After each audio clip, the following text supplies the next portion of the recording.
এই মুহূর্তে আপনারা দেখছেন আপনাদের প্রিয় চ্যানেলে রোজ বাংলা। দেখে নেব আজকের এই মুহূর্তের বাছাই করা সেরা খবরগুলো। রাজ্যপালকে সরিয়ে দেওয়া হচ্ছে আরও একটি নতুন পদ থেকে।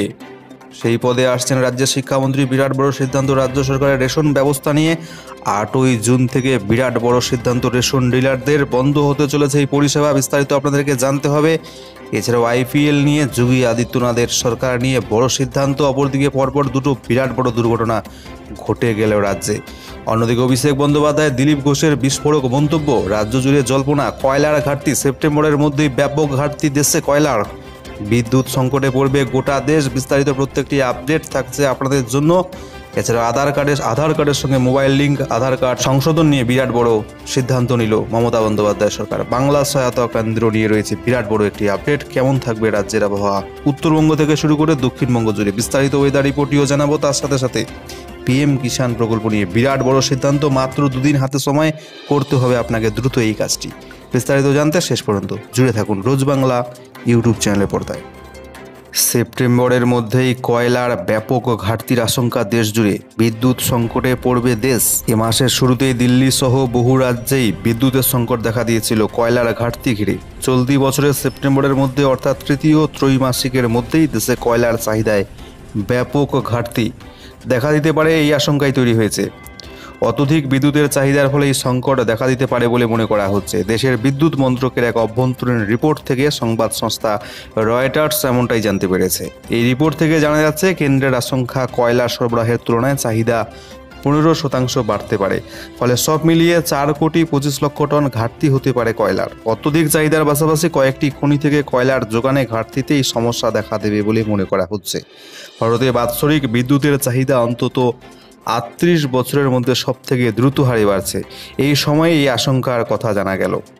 রাশিয়া ইউক্রেন যুদ্ধের ধাক্কায় সরবরাহ কমার ফলে সারা বিশ্বে কয়লার দামও রেকর্ড ছুঁয়ে ফেলেছে। সেপ্টেম্বরের শেষে বিদ্যুতের চাহিদা মেটাতে দেশে কয়লা প্রয়োজন হবে 19,73,00,000 টন, কিন্তু কয়লা সরবরাহ 15,47,00,000 টনের বেশি হবে না কোনোভাবেই বলি আশঙ্কা কেন্দ্রীয় মন্ত্রকের, যার ফলে 4,25,00,000 টনের বিরাট বড় ঘাটতি তৈরি হবে। এই পরিস্থিতিতে কয়লা সমস্যার সমাধানে ইতিমধ্যে পদক্ষেপ করতে চলেছে কেন্দ্র। কয়লা আমদানি বাড়াতে বিভিন্ন পরিষেবা সংস্থাগুলোর ওপর চাপ বাড়িয়েছে সরকার। রাজ্য সরকারের মালিকানাধীন বিদ্যুৎ কেন্দ্রগুলো যদি আমদানির মাধ্যমে কয়লা মজুত না রাখে, তাহলে খনি থেকে উত্তোলিত কয়লা সরবরাহ কমানো হবে বলে হুঁশিয়ারি দেওয়া হয়েছে। তবে কেন্দ্রীয় বিদ্যুৎ এবং কয়লা মন্ত্রকের তরফে এখনোই এই বিষয়ে কোনো মন্তব্য করা হয়নি। এবার থেকে প্রেসক্রিপশন ছাড়াই কেনা যাবে এই 16 রকমের ওষুধ, নির্দেশিকা জারি কেন্দ্রের। জ্বর হোক কিংবা অন্য কিছু, অধিকাংশ মানুষ সহজে ডাক্তারের কাছে না গিয়ে ওষুধের দোকানে দৌড়ান। অল্পতেই যদি সেরে যায় তাহলে ডাক্তার দেখানোর মতো ঝামেলা, টাকা খরচ থেকে রক্ষা পাওয়ার কারণে এমন পদক্ষেপ নেন অনেকে। সচরাচর জ্বর ভাব শরীরে ম্যাচ করলে অধিকাংশ মানুষকে কোনো রকম প্রেসক্রিপশন ছাড়া ওষুধের দোকানে গিয়ে প্যারাসিটামল কিনতে দেখা যায়। তবে এবার কেন্দ্র সরকারের নির্দেশিকা অনুযায়ী প্যারাসিটামল ছাড়াও 16 রকম ওষুধ কোনো প্রেসক্রিপশন ছাড়াই কেনা যাবে ওষুধের দোকান থেকে। অর্থাৎ কেন্দ্রের এই নির্দেশিকার পরিপ্রেক্ষিতে এবার থেকে সাধারণ মানুষ কোনো রকম প্রেসক্রিপশন ছাড়াই ওষুধের দোকানে গিয়ে কেন্দ্রীয় সরকারের উল্লিখিত 16 রকমের ওষুধের কথা বললে দোকানদার তার দিতে বাধ্য। কেন্দ্রীয় স্বাস্থ্য মন্ত্রকের তরফ থেকে যে সকল ওষুধের ক্ষেত্রে এমন ছাড় দেওয়া হয়েছে সেগুলো হলো প্যারাসিটামল 500 গ্রাম, পেটের সমস্যার কিছু ওষুধ এবং ছত্রাকনাশক ক্রিম। পেটের সমস্যা দূর করার সাধারণ ওষুধও রয়েছে এই লিস্টে। এই নির্দেশিকার পরিপ্রেক্ষিতে সাধারণ মানুষ কী প্রতিক্রিয়া দেন তার দিকে তাকিয়ে রয়েছে কেন্দ্র। তবে এই নির্দেশিকার পরিপ্রেক্ষিতে এই সকল ওষুধ কেনার জন্য আর সাধারণ মানুষকে প্রেসক্রিপশনের অপেক্ষা করতে হবে না। মনে করা হচ্ছে এই সকল ওষুধের ক্ষেত্রে তেমন কোনো পার্শ্ব প্রতিক্রিয়া না থাকার ফলে কেন্দ্র এমন সিদ্ধান্ত নিয়েছে। অন্যদিকে এতদিন যে নিয়ম ছিল তাতে প্রেসক্রিপশন ছাড়াও কোনো ওষুধ কেনা যেত না, সেক্ষেত্রে অনেকেই নানান অসুবিধার সম্মুখীন হতে হতো। এ সকল কথা মাথায় রেখেই নিয়মে এমন শিথিলতা আনা হয়েছে বলে মনে করা হচ্ছে। এবার বেসরকারি বিশ্ববিদ্যালয়ের ভিজিটর পদ থেকেও রাজ্যপালকে সরিয়ে দিচ্ছে নবান্ন। রাজ্যের সরকারি বিশ্ববিদ্যালয়ে গুলির আচার্যের পদ থেকে রাজ্যপালকে সরানোর জন্য ইতিমধ্যে অনুমোদন মিলেছে রাজ্য মন্ত্রিসভার। তার জায়গায় আচার্য পদে মুখ্যমন্ত্রীকে বসাতে আনা হচ্ছে নতুন বিল রাজ্যে। এবার বেসরকারি বিশ্ববিদ্যালয়ের ভিজিটর পদ থেকেও সরানো হতে পারে রাজ্যপালকে। এই জায়গায় নিতে পারেন রাজ্যের শিক্ষামন্ত্রী। নবান্ন সূত্রে এমন সম্ভাবনার কথাই উঠে আসছে। জানা গিয়েছে ইতিমধ্যে এ নিয়ে এক প্রস্ত আলোচনা হয়েছে মন্ত্রিসভায়। সূত্রের খবর, তারপরে বিষয়টিতে সবুজ সংকেত দিয়েছে নবান্ন। সরকারি বিশ্ববিদ্যালয়ের আচার্যের পদ থেকে রাজ্যপালকে সরানোর যে সিদ্ধান্ত নিয়েছে মমতা সরকার, তার পরিপ্রেক্ষিতে শিক্ষা মহল থেকে নানা প্রতিক্রিয়া উঠে এসেছে। এবার বেসরকারি বিশ্ববিদ্যালয়ের ভিজিটর পদ থেকেও রাজ্যপালকে সরিয়ে শিক্ষামন্ত্রীকে আনার সিদ্ধান্তের সমালোচনা করেছেন অনেকে। বিশিষ্টদের একাংশ বলছেন, আচার্য পদে মুখ্যমন্ত্রী, ভিজিটর পদে শিক্ষামন্ত্রীকে বসানো হলে শিক্ষাঙ্গনে প্রবলভাবে রাজনীতি ঢুকে পড়বে। বিরোধী রাজনৈতিক দলগুলো বলছে, শিক্ষাঙ্গনের সমস্ত বিষয়ে খবরদারি করার জন্যই এই সিদ্ধান্ত নিচ্ছে তৃণমূল সরকার। আখেরে এতে শিক্ষার পরিবেশের ব্যাপক ক্ষতি হয় বলে তারা দাবি করছেন। 3 বছর পর আইপিএলে ফিরছে সমাপ্তি অনুষ্ঠান। কারা হাজির থাকবেন সেখানে?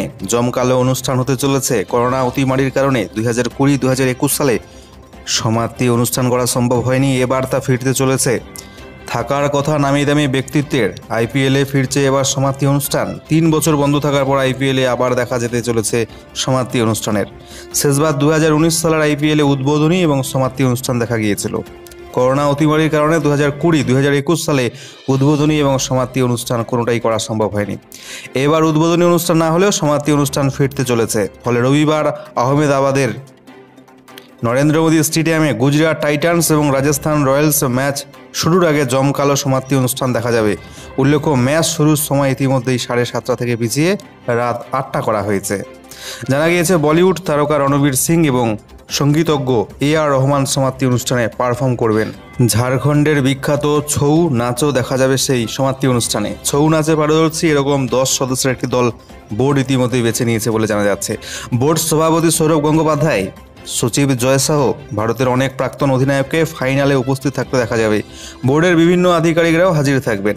ভারতের স্বাধীনতার 75তম বর্ষ বিশেষভাবে উদযাপন করা হবে এবং ওই সময়ে ভারতীয় ক্রিকেট কীভাবে এগিয়ে গিয়েছে তাও দেখানো হবে। বাংলার কৃষক ভাইদের জন্য একটা ছোট্ট ইনফরমেশন আমরা জানিয়ে দেব যে PM কিষাণ প্রকল্পের যে 11তম কিস্তির টাকা সেটা কিন্তু 31শে মে প্রধানমন্ত্রী পাঠাতে চলেছে।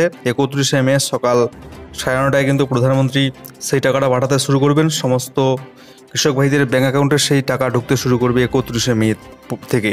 আপনারা অনেকেই জানতে চেয়েছেন, তো জানিয়ে দিলাম 31শে মে থেকে PM কিষাণ প্রকল্পের 11 নম্বর কিস্তির টাকা ঢুকবে। যারা এখনও PM কিষাণ প্রকল্পের KYC করেননি, সময় বাড়ানো হয়েছে 31শে মে পর্যন্ত। এখনও পর্যন্ত KYC করে না থাকলে আপনাদের কিন্তু 31শে মের মধ্যে KYC করতে হবে। হাতে মাত্র আর 2 দিন সময় রয়েছে। দ্রুত আপনি করে নিন KYC, না হলে কিন্তু আপনার এই 11তম কিস্তির টাকা ব্যাঙ্ক অ্যাকাউন্টে ঢুকবে না। KYC নিজে করতে না পারলে আপনি CSC সেন্টারে যান, সেখান থেকে কিন্তু আপনাকে KYC খুব সহজেই করে দেওয়া হবে। বিরাট বড় সিদ্ধান্ত, রাজ্যের আমজনতার জন্য বিরাট বড় সিদ্ধান্ত নিল নবান্ন। বাংলা সহায়তা কেন্দ্রে এবার আধার পরিষেবা চালু করার ভাবনা রাজ্যের। লক্ষ্মীর ভাণ্ডার, খাদ্যসাথী, স্বাস্থ্যসাথী, কন্যাশ্রী, রূপশ্রী, যুবশ্রী প্রকল্পগুলোতে ইতিমধ্যে মোবাইল আধার সংযোগ বাধ্যতামূলক করা হয়েছে। তবে এই মুহূর্তে নতুন আধার কার্ড করানো, তথ্যগত ত্রুটি সংশোধন অর্থাৎ আধার কার্ডের ভুল থাকলে সেটা সংশোধন বা এই সংক্রান্ত কোনো কাজের জন্য বেশ বেগ পেতে হয় সাধারণ মানুষকে। আধার কার্ডের আপনি যদি ভুল সংশোধন করতে চান, ঠিকানা পরিবর্তন করতে চান, মোবাইল নাম্বার ইমেল লিঙ্ক করতে চান, তাহলে কিন্তু চরম সমস্যায় পড়তে হয়। এই পরিষেবা পেতে দীর্ঘ লাইন পড়ে পোস্ট অফিস বা হাতে গোনা কিছু ব্যাংকে। এই সমস্যায় ইতি টানতে এবার বিরাট বড় উদ্যোগ নিল রাজ্য সরকার। মমতা বন্দ্যোপাধ্যায় সরকারের উদ্যোগে তৈরি বাংলা সহায়তা কেন্দ্র বা BSK গুলো থেকেই এবার আধার পরিষেবা চালু করার চিন্তা ভাবনা শুরু করলো রাজ্য সরকার। আপনি জানেন, রাজ্য সরকার, মমতা বন্দ্যোপাধ্যায় রাজ্য সরকার কিন্তু বিভিন্ন বাংলা সহায়তা কেন্দ্র চালু করেছে, যেগুলো বিভিন্ন প্রাথমিক হাসপাতাল, BDO অফিস, SDO অফিস, বিভিন্ন গ্রন্থাগারে রয়েছে। একেবারে সম্পূর্ণ বিনামূল্যে আপনি রাজ্য সরকারের যে কোনো প্রকল্পের পরিষেবা পেতে পারেন সেই BSK বা বাংলা সহায়তা কেন্দ্র। সেখানে এবার চালু হতে চলেছে আধার পরিষেবা। নবান্ন সূত্রে খবর, প্রাথমিক আলোচনার পর BSK গুলোতে এই পরিষেবা চালু করতে ইতিমধ্যে প্রুফ অফ কনসেপ্ট বা প্রয়োজনীয় খসড়া তৈরি করা হয়েছে। এই পরিষেবা শুরু করতে BSK গুলোতে আরও কী পরিকাঠামো প্রয়োজন তা নিয়েও কয়েক দফা আলোচনা হয়েছে। রাজ্য প্রশাসনের কর্তাদের মতে BSK গুলোর বর্তমান পরিকাঠামো যথেষ্ট উন্নত মানের, ফলে আধার পরিষেবার জন্য GPS লিঙ্কিংয়ের ব্যবস্থা সহ আর 2-1টি পরিকাঠামো যোগ করলে BSK থেকে আধার সংক্রান্ত যাবতীয় কাজ শুরু করা যাবে দ্রুত। রাজ্য প্রশাসনের সর্বোচ্চ স্তর থেকে ছাড়পত্র পেলেই এ নিয়ে জোর কদমে কাজ শুরু করা হবে বলে জানা যাচ্ছে। আপনাদেরকে জানিয়ে রাখি, এই মুহূর্তে রাজ্যে মোট 3,561টি BSK রয়েছে, যেখানে কর্মরত রয়েছেন 3,000-এর বেশি কর্মী। এই হিসেবে প্রতি ব্লকে কম বেশি প্রায় 10টি করে BSK রয়েছে। অতএব এখানে আধার পরিষেবা চালু হলে পোস্ট অফিস বা ব্যাংকে গিয়ে দীর্ঘক্ষণ লাইনে দাঁড়িয়ে থাকার প্রয়োজন পড়বে না আপনার। শহরে এই সমস্যা অতটা বোঝা যায় না, কিন্তু গ্রামীণ এলাকায় পরিষেবা পেতে এখন অধিকাংশ মানুষকে অনেকটা পদ অতিক্রম করতে হয়। BSK-তে এই পরিষেবা চালু হলে তারা কার্যত পাবেন নিজেদের দুয়ারেই BSK-এর মাধ্যমে। অনেক অনুগামী আছে যারা দলের 12টা বাজাচ্ছে, চরম হুঁশিয়ারি অভিষেক বন্দ্যোপাধ্যায়ের। বিধানসভা ভোটের পর পূর্ব মেদিনীপুরে এই প্রথম সভা করলেন তৃণমূলের সর্বভারতীয় সাধারণ সম্পাদক অভিষেক। আর সভা করে নাম না করে যেমন বিজেপি বিধায়ক শুভেন্দু অধিকারীকে নিশানা করলেন, ঠিক তেমনই তৃণমূলের কারা ক্ষতি চাইছে সেই বিষয়টিও আলোকপাত করলেন। হলদিয়ার এদিনের সভা থেকে নিজের স্বভাব সিদ্ধ ভঙ্গিতে বিজেপি শিবিরকে তোপ দাগলেন অভিষেক বন্দ্যোপাধ্যায়। বক্তব্যের শুরুতেই অনুগামী ইস্যুতে মুখ খোলেন অভিষেক বন্দ্যোপাধ্যায়। বলেন, অনেক অনুগামী আছে, দলের 12টা বাজানোর চেষ্টা করেছিল, তারা এই সভাতেও আছে, তাদের তিনি চিহ্নিত করেছেন। তার কথায় সভায় আস্তে আস্তে রাস্তাতেও তিনি তাদের দেখেছেন। এই প্রসঙ্গেই তিনি হুঁশিয়ারি দিয়ে বলেন, কোন অনুগামীরা তৃণমূলে এসেছে তার তালিকা তার কাছে আছে। এরপর নাম না করে শুভেন্দু অধিকারীকে একহাত নিয়ে অভিষেক বলেন, কোনো দাদার অনুগামী নয়, খেটে খাওয়া মানুষের প্রতিনিধি হতে হবে। এও জানান আগামী 3 মাসের মধ্যে ঠিকাদার থাকবে না হলদিয়ায়। অনুগামী নিয়ে বিতর্কের মাঝেই টিকিট কারা পাবেন সে বিষয়টিও স্পষ্ট করে দেন তৃণমূলের নেতা অভিষেক জানান, যারা প্রথম থেকে তৃণমূল করে তারাই টিকিট পাবে, আগামী ভোটে দলবদলুরা টিকিট পাবেন না। এক্ষেত্রে তিনি মনে করিয়ে দেন, তিনিও সৈনিক, মানুষও সৈনিক, নেত্রী মমতা বন্দ্যোপাধ্যায়। উল্লেখ্য, শেষ উপনির্বাচনে বিজেপি থেকে আসা বাবুল সুপ্রিয়কে টিকিট দেওয়া হয়েছিল তৃণমূল কংগ্রেসের তরফে। তার হয়ে প্রচার করেন খোদ অভিষেক। যদিও বাবুলকে টিকিট দেওয়া নিয়ে দলের অন্তরেও ক্ষোভ ছিল। অনেকের মতে তারপর থেকেই হয়তো টিকিটের ব্যাপারটা এবার শুধরে নেওয়া হচ্ছে তৃণমূলের তরফ থেকে। আরও একবার বিস্ফোরক দিলীপ ঘোষ, আমাকে ছাড়া বিজেপি 40% ভোট পেয়ে দেখাক। চ্যালেঞ্জ এবার দিলীপ ঘোষের। রাজ্য থেকে দিলীপ ঘোষকে বিজেপি সরিয়ে ভিন রাজ্যে দায়িত্ব দিয়েছে। এই সিদ্ধান্তের জন্য বিজেপির কয়েকজন নেতার হাত রয়েছে বলে দাবি দলের একাংশের। এই সময় নাম করে সুকান্ত মজুমদার, শুভেন্দু অধিকারীকে চ্যালেঞ্জে ছড়িয়ে দিলেন দিলীপ ঘোষ। তিনি বললেন, আমাকে ছাড়া বাংলায় 40% ভোট পেয়ে দেখান। নাম না করে সুকান্ত মজুমদার এবং শুভেন্দুকে প্রকাশ্যে তোপ দাগলেন দিলীপ ঘোষ। বিজেপির প্রাক্তন রাজ্য সভাপতি দিলীপ ঘোষ বলেন, 40% ভোট পেয়ে দেখাতে পারলে তাদের কথা মেনে নেব, না হলে ভাববো ওরাই সেটিং করেছেন তৃণমূলের সঙ্গে, বিজেপিকে ড্যামেজ করতে চাইছেন। বিজেপি বেড়েছে, তাতে সিপিএম এবং তৃণমূলের যা কষ্ট হয়েছে তার থেকে বেশি কষ্ট হচ্ছে বিজেপির একাংশের বলে দিলীপ ঘোষের মতামত। বিজেপির বঙ্গে উত্থানের বড় ভূমিকা রয়েছে দিলীপ ঘোষের। সেই দিলীপ ঘোষকে ভিন রাজ্যের দায়িত্বে দেওয়া হয়েছে। সেই বিষয়ে নিজের ক্ষোভ চেপে রাখতে পারলেন না রাজ্য বিজেপির প্রাক্তন সভাপতি। শুক্রবার নাম করে শুভেন্দু অধিকারী এবং সুকান্ত মজুমদারকে লক্ষ্য করে একের পর এক তোপ দাগেন তিনি। দিলীপ ঘোষের পাশে দাঁড়িয়েছেন বিজেপি সাংসদ লকেট চট্টোপাধ্যায়। শুধু তাই নয়, দিলীপ ঘোষ শুভেন্দু অধিকারী, সুকান্ত মজুমদারের অভিজ্ঞতা নিয়ে প্রশ্ন তোলেন। তিনি বলেন, দলের পুরনো নেতাদের পক্ষেও নেওয়ার জন্য অনেকের কাছেই তিনি খারাপ হয়ে গিয়েছেন। স্পষ্ট মন্তব্যের জন্য তাকে দলের অভ্যন্তরে অনেকেই নিতে পারছেন না। সে কারণেই তাকে দলের অনেকেই মেনে নিতে পারতো না। তার নামে দলের অনেক নেতাই দিল্লিতে অভিযোগ করেছিলেন বলে জানা যায়। এই প্রসঙ্গে দিলীপ ঘোষ বলেন, তিনি চোখে চোখ রেখে বুক চিতিয়ে লড়াই করেন। কেউ বললেই তিনি পাল্টে যাবেন, এই ধরনের ধারণা ভুল। পাল্টা তিনি বলেন, ভুল হলে তার নেতৃত্বে দল এতটা এগোতে পারতো না। নাম না করে দলের সমালোচকদের বলেন, ওই সব লোকেদের কোনো যোগ্যতা নেই, তাদের পাত্তা দিই না, নাম মুখে নেই না। ফের চরম সংঘাত রাজ্য তথা খাদ্য দপ্তর এবং রেশন ডিলারদের মধ্যে। বায়োমেট্রিক পদ্ধতিতে রেশন দিতে নারাজ রেশন ডিলাররা সংঘাত বাড়িয়ে মন্ত্রীকে কড়া চিঠি রেশন ডিলার সংগঠনের। রেশন বন্টন প্রক্রিয়া নিয়ে এবার রেশন ডিলারদের সঙ্গে চরম সংঘাত বাড়তে চলেছে খাদ্য দপ্তরের। রেশন ডিলারদের সংগঠন joint forum for West Bengal ration ডিলার্সের তরফে খাদ্যমন্ত্রী রথীন ঘোষকে একটি চিঠি দেওয়া হয়েছে। তাতে জানানো হয়েছে, আগামী 8ই জুন থেকে রাজ্যের রেশন ডিলাররা বায়োমেট্রিক পদ্ধতিতে রেশন দেওয়ার ব্যবস্থা সম্পূর্ণরূপে বন্ধ করে দেবেন।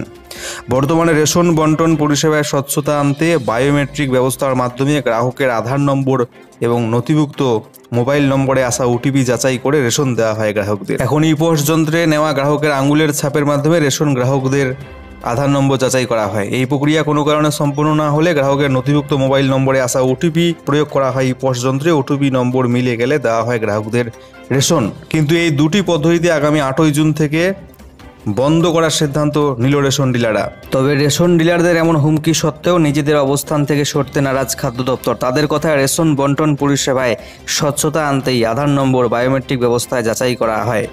একজন বৈধ গ্রাহক রেশন পাওয়া থেকে যাতে বঞ্চিত না হয় তার জন্য দুটি ব্যবস্থা পাশাপাশি রাখা হয়েছে। অনেকেই মনে করছেন, গ্রাহকদের ফিঙ্গারপ্রিন্ট তথা আঙ্গুলের ছাপ কিংবা মোবাইলে আসা ওটিপি না দিলে খাদ্য তোলা যাচ্ছে না।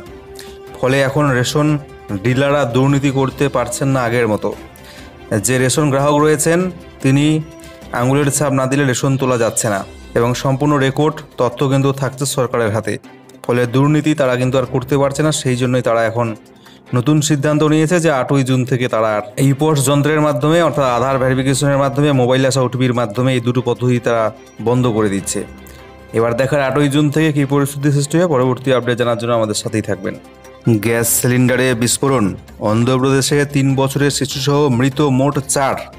রান্নার গ্যাসের সিলিন্ডার বিস্ফোরণে মৃত্যু হলো একই পরিবারের 4 জনের। মৃতদের মধ্যে রয়েছে 3 বছরের একটু শিশুও। শনিবার সকালে মর্মান্তিক এই দুর্ঘটনা অন্ধ্রপ্রদেশের অনন্তপুরা জেলার মুলাকেডু গ্রামে। সিলিন্ডার বিস্ফোরণের ফলে বাড়ির দেওয়াল ধসে পড়ে, এমনকি পাশের দুটো বাড়িও ক্ষতিগ্রস্ত হয়েছে বলে জানা যাচ্ছে। খবর পেয়ে ঘটনাস্থলে ছুটে যায় পুলিশ। গুরুতর আহত অবস্থায় দুজনকে উদ্ধার করে। তাদের শরীরের আগুনে পোড়ার আঘাত রয়েছে বলে জানানো হয়েছে। মোট মৃত হয়েছে 4 জন, তার মধ্যে একজন শিশু রয়েছে বলে জানা যাচ্ছে। 3 বছরের একজন শিশু রয়েছে বলে জানা যাচ্ছে। বাকি যে 3 জনের মৃত্যু হয়েছে তাদের মধ্যে একজনের বয়স 60, একজনের বয়স 26 আর একজনের বয়স 28 বলে জানা যাচ্ছে। অপরদিকে আরও একটি দুর্ঘটনার খবর আসছে উত্তরবঙ্গ থেকে। নিয়ন্ত্রণ হারিয়ে রাস্তার ধারে বাজারে ঢুকে গেল ডাম্পার। কোচবিহারে দুর্ঘটনায় মৃত শিশুসহ 4। কোচবিহারের তুফানগঞ্জে ভয়াবহ পথ দুর্ঘটনায় মৃত্যু হলো 1 শিশুসহ 4 জনের। অত্যন্ত মর্মান্তিক দুর্ঘটনা। শনিবার বিকেলে মারুগঞ্জ এলাকায় একটি ডাম্পার নিয়ন্ত্রণ হারিয়ে রাস্তার ধারে বসা খোলা বাজারে ঢুকে পড়ে। ডাম্পারের ধাক্কায় ঘটনাস্থলে মৃত্যু হয় 4 জনের। গুরুতর জখম হন 3 জন। এই জখম হয়েছে যারা, তাদের মধ্যেও একজন শিশু রয়েছে বলে জানা যাচ্ছে। এই দুর্ঘটনার জেরে দীর্ঘক্ষণ ধরে 31 নম্বর জাতীয় সড়ক অর্থাৎ NH31 যান চলাচল বন্ধ ছিল। ঘড়িতে কাটা তখন বিকেল 5টা পেরিয়ে গিয়েছে। মারুগঞ্জের পাকুড়তলা 31 নম্বর জাতীয় সড়কের ধারে বসেছিল খোলা বাজার। প্রতিদিনের মতো এদিনও বাজারে কেনাকাটা করতে এসেছিলেন স্থানীয় বাসিন্দারা। আচমকাই কোচবিহারগামী একটি ডাম্পার নিয়ন্ত্রণ হারিয়ে বাজারে ঢুকে পড়ে।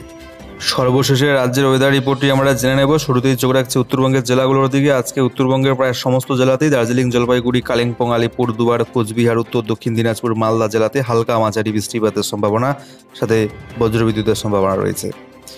বজ্রবিদ্যুতের সম্ভাবনা রয়েছে বিভিন্ন সমস্ত জেলার 2-1টি স্থানে, এমনটাই জানানো হয়েছে। পরবর্তী 24 ঘন্টা অর্থাৎ 30 মে সোমবার উত্তরবঙ্গের সমস্ত জেলাতেই হালকা মাঝারি বৃষ্টিপাতের সম্ভাবনা। তবে উত্তরবঙ্গের 2টি জেলা আলিপুরদুয়ার, কোচবিহারে কিন্তু সেদিন অর্থাৎ 30 মে সোমবার ভারী বৃষ্টিপাতের সম্ভাবনা 2-1টি স্থানে, এমনটাই জানিয়েছে আবহাওয়া দপ্তর। এবার চোখ রাখছি আমরা দক্ষিণবঙ্গের জেলাগুলোর দিকে। দক্ষিণবঙ্গেও আজকে সমস্ত জেলাতেই হালকা থেকে মাঝারি বৃষ্টিপাতের সম্ভাবনা রয়েছে। এছাড়াও দক্ষিণবঙ্গের সমস্ত জেলার 2-1টি স্থানে আজকে বজ্রবিদ্যুৎ সহ 30 থেকে 40 কিমি বেগে ঝোড়ো হাওয়া বয়ে যেতে পারে। এছাড়াও পরবর্তী 24 ঘন্টা 30 মে সোমবার দক্ষিণবঙ্গের সমস্ত জেলাতেই হালকা মাঝারি বৃষ্টিপাতের সম্ভাবনা এবং বজ্রবিদ্যুৎ 30 থেকে 40 কিমি বেগে ঝোড়ো হাওয়া বয়ে যেতে পারে সমস্ত জেলার 2-1টি স্থানে, এমনটাই লেটেস্ট পূর্বাভাস আবহাওয়া দপ্তরের তরফ থেকে পাওয়া গিয়েছে। বিদায় নিচ্ছি আমরা আজকে এখানেই। দেখা হবে আগামীকাল সকালে আগামী দিনের অত্যন্ত গুরুত্বপূর্ণ বাছাই করা সেরা খবরগুলো। ভালো থাকবেন, সেই পর্যন্ত সুস্থ থাকবেন, সকলকে ভালো রাখবেন। অসংখ্য ধন্যবাদ।